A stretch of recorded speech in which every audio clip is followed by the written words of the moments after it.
Be be Khadija was a business woman. Quaid Azam کہتے کہتے چلے گئے کہ عورتوں کو انوالو کرو.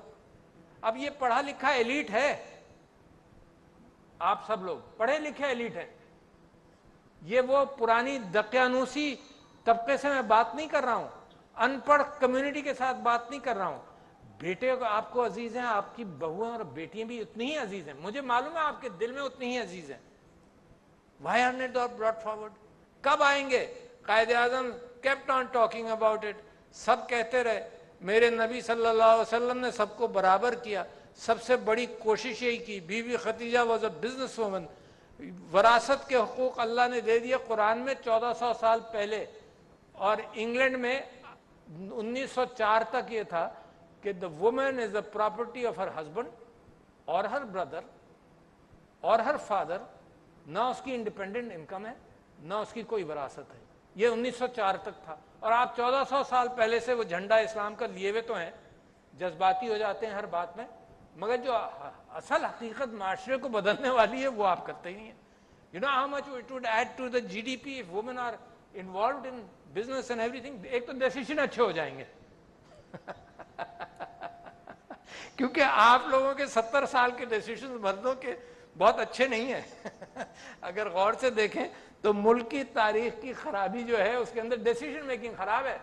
ورنہ آپ ترقی کرتے، آپ نے دنیا کو ٹھیک کر دیا. آپ نے کل گورنر صاحب کسی محفل میں کہہ رہے تھے کہ جو ای کے ہے ایمریٹ ایئر لائن، یہ آپ نے بنائی، بہت ساری چیزیں آپ نے بنائی. سعودی عرب کا بینک کا جو پہلا پریزیڈنٹ تھا وہ آپ کا تھا. اس میں ملیشیا میں جو پہلا ڈینٹل کالج بنا اس کا جو پرنسپل تھا وہ میرے اسکول کا ریٹائرڈ پرنسپل تھا کالج کا. دنیا میں آپ نے ٹھیک کر دیا اور اپنے آپ کو خراب کر دیا. تو یہ سوچنے کی بات ہے. یہ صرف یہی نہیں ہے کہ میں رائس کو اتنے پڑھے لکھے اور ایلیٹ طبقے کے ساتھ صرف رائس پر گفتگو کر کے چلا جاؤں. اور آپ کو معلوم ہے آپ جب اٹھیں گے یہاں سے تو آپ کے گھر کے اندر پاکستان کی اپنی تکلیف کا ذکر رہے گا، اور جو اصل حقیقت ہے پاکستان کی اور مسلم امہ کی اس کا آپ سے ذکر نہ کروں.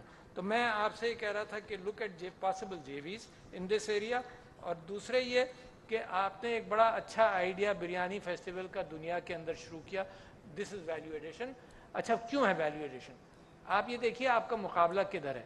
یعنی جب میں ساری دنیا میں بڑے شوق سے گھومتا تھا، آپ لوگ بھی گھومتے ہیں، جب پیسے اتنے نہیں ہوتے تھے کہ دنیا بھر میں جاؤں تو پاکستان میں گھومتا تھا. جب دنیا میں گیا تو انڈین فوڈ کے نام سے یہ معاملہ چلا. یہ انڈس ویلی سویلائزیشن جو انڈس ہمارے ہی ہے، اس کو انڈیا نے اپنایا نام کے اعتبار سے اپنایا، اور انڈین فوڈ دنیا میں مشہور ہوا. جتنے پاکستانی ریسٹورانٹ کھولتے تھے وہ بھی اس میں سے کچھ فیصد انڈین پاکستانی یا انڈین ریسٹورانٹ کے نام سے کھولتے تھے. وہ اس کھانے نے دنیا کے اندر جگہ پائی، انڈین کری کہلانے لگی، ہے نا. اس چیز کے اندر آپ کو بھی جانا چاہیے. اور میں آپ کی بریانی فیسٹیول کو اس وجہ سے اپریشیٹ کرتا ہوں، اور میرا دروازہ کھلا ہے، آپ یہ کرنا چاہیں ضرور تشریف لائیے اور کریے.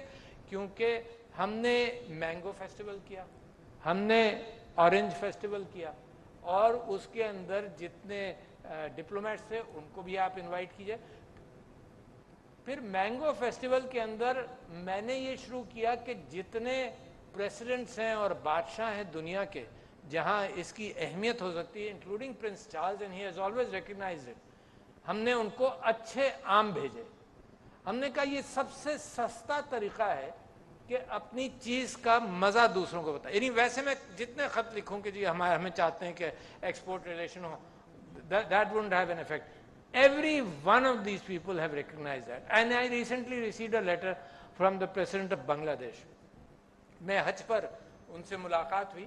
کراچی شہر میں ایک آپ کو معلوم ہوگا ایک model nursery school, woman college کے سامنے نالے کے پار ایک ماڈل نرسری اسکول ہوتا تھا جس میں کلاس 1 اور کلاس 2 میں بھی میں بھی پڑھا. وہ کچھ عرصے کے لیے شاید بیگم فضل الرحمان اسکول کے نام سے اس کے اوپر بورڈ لگا. اور فضل الرحمان صاحب وہ تھے جو بنگلہ دیش میں جو مشرقی پاکستان کے تھے.